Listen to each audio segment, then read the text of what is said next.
I'll tell you that if you go to a waiting room or the cancer clinic at Children's and you sit there and you listen and you look, time is what's on everyone's mind. Every parent in there is wondering, will that next breakthrough happen in time to save my child?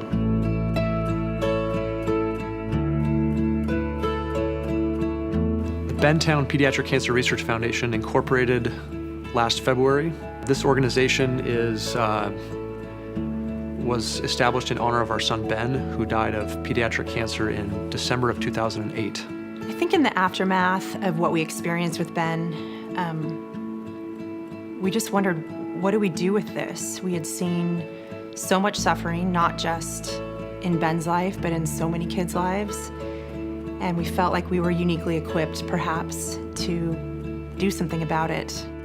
John was diagnosed with stage 4 high-risk neuroblastoma June 9th of 2010. He went through 5 rounds of chemo, and then he had surgery, and then round 6 of chemo, and then a stem cell transplant with high-dose chemo before the stem cell transplant, and he's undergoing radiation right now.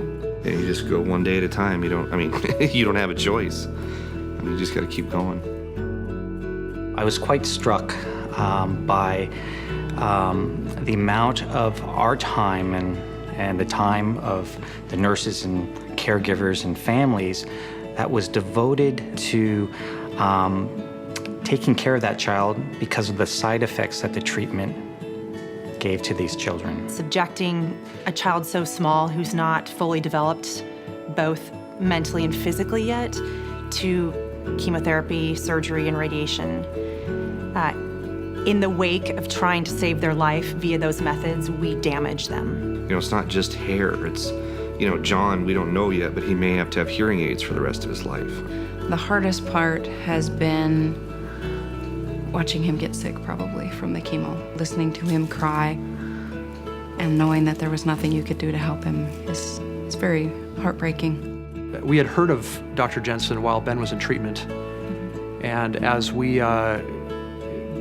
got a chance to meet him, very quickly learned that we shared the same vision and goals.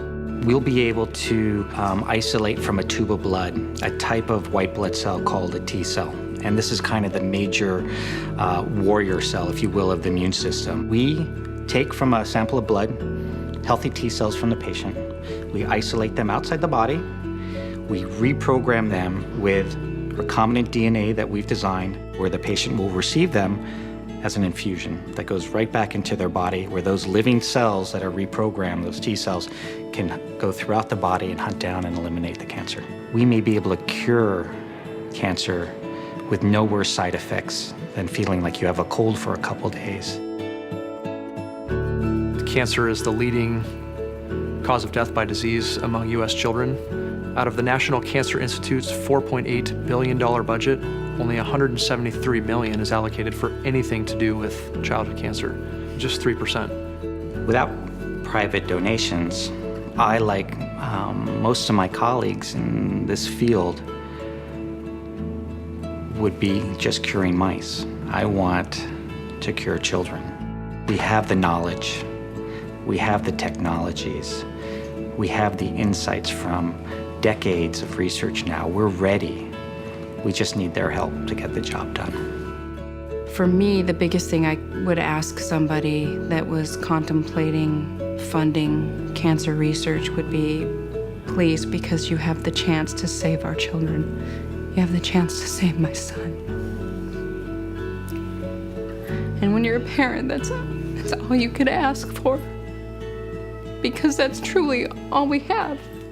The quality of the medical care that children receive at Seattle Children's Hospital and the depth and breadth of the research community here in Seattle created a perfect situation to be able to come back and apply what I've learned in a very focused way to ideally change the lives of children with cancer. And I think Seattle is the place, and now is the time. Hopefully it'll change the outcome and the reality for a lot of other families, and that's our goal. That's the vision going forward, is a world without childhood cancer.